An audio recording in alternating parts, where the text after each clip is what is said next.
Now let's turn to Ghana, which is selling the longest-dated Eurobond ever issued by a sub-Saharan African government. It has a 40-year maturity and is part of a wider sale, including notes maturing in 2035 and 2027, in order to raise $3 billion. To talk more about this, we're joined by Ken Ofori-Atta, the Finance Minister of Ghana. Welcome to the show. Thank you so much for joining us this morning. Nara. It's good to be here again. Yeah, great to have you here. Now, this offer, the Eurobond offer, was 5 times oversubscribed. Does this mean that you're going to continue to test demand and issue even more longer-term securities? The last time you were here, we talked about a century bond. We did talk about a century bond, and last year we tried a 31, which was very successful. We've moved 10 years more to 41. So we are nearing it. I think yesterday it was very successful, $3 billion in 3 tranches, 7, 14 and 41. And we had a 15 billion book to work with. So clearly the markets have rallied in support of Ghana post-IMF, and that's good indications for the future for us. Minister, good morning to you. Good to have you with us this morning. Can I ask you the complexion of where most of the demand came from in that $15 billion book? We on the 7-year we had about 3.5 billion. On the 14-year, about 5.6, and on the 41-year also beyond 5 billion. So really good showing on the long end of the bond. Yeah, I mean, this comes at a time as well when the premium investors have asked to hold riskier assets is rising, in part because of the fallout from the coronavirus.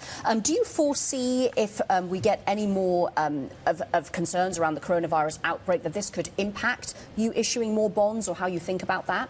Well, we're not going to come back until next year. But yeah, we had those jitters, and we clearly went through that. I think clearly for Africa, the commodities issue will be impacted. I mean, coffee is down some 20%, copper is about 9% or so, and then, of course, crude oil is about 17%. But clearly, the market was looking for Ghana paper, confident in the future. So we are quite comfortable that, at least for the continent, Minister, this is the paper to hold. Can I ask you, you've just outlined some of the big commodities which are a tour de force in your income, and that's got issues around your debt to GDP. I mean, if we look at what the IMF, they warned against debt to GDP at 63% at the end of 2019, against 59% a year earlier. Is that going to get worse, given the commodity outlook that we're facing at the moment? Can we expect this debt to GDP ratio to rise rather than fall this year? Actually, you know, what we have with the IMF is that we had 2 specific issues, which is the financial sector restructuring, which we had to pay for, and then the energy sector restructuring. So if you net that out, we were around 58% or so of debt to GDP. But the key to all of this is really the export boost that we are expecting. And this will be outside of commodity. If you look at our non-oil contribution, that's about 5.4% growth compared to the oil growth.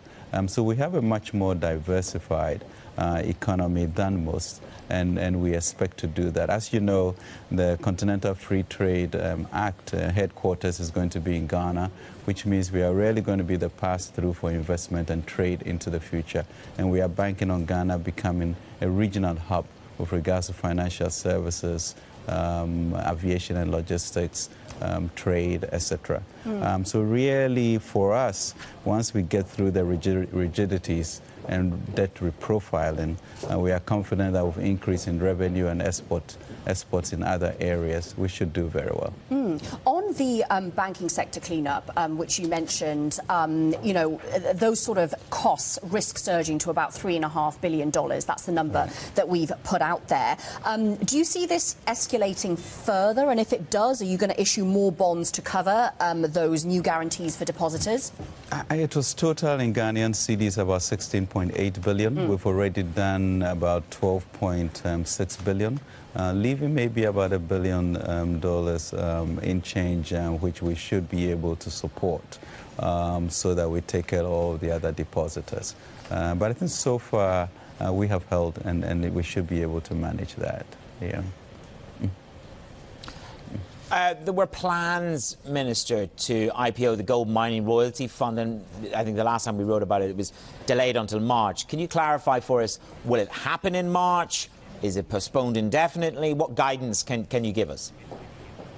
Oh, I think we've made considerable progress, and we'll have some more meetings before I leave tomorrow.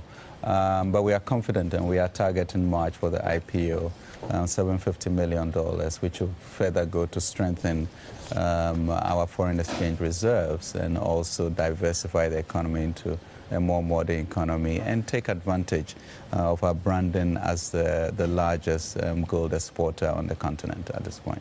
Can I come back to the 58% debt to GDP ratio that you mentioned as well? Is that a level that you're now comfortable with, or do you want to bring that down even further? And how do you plan to do so? And where's the floor for you? Right. No, we look to bring that down at 58%. Currently, our domestic revenue mobilization, it's where we need to concentrate. We've changed the whole executives of the Ghana Revenue Authority, and these last 3 months through December was phenomenal results.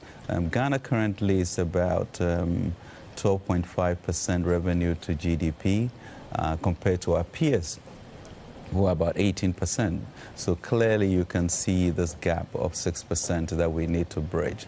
We are just about completing our national identification drive, which means that we'll all be on a database, and that expectation is that the tax base will be broadened and we should be able to get the 6%.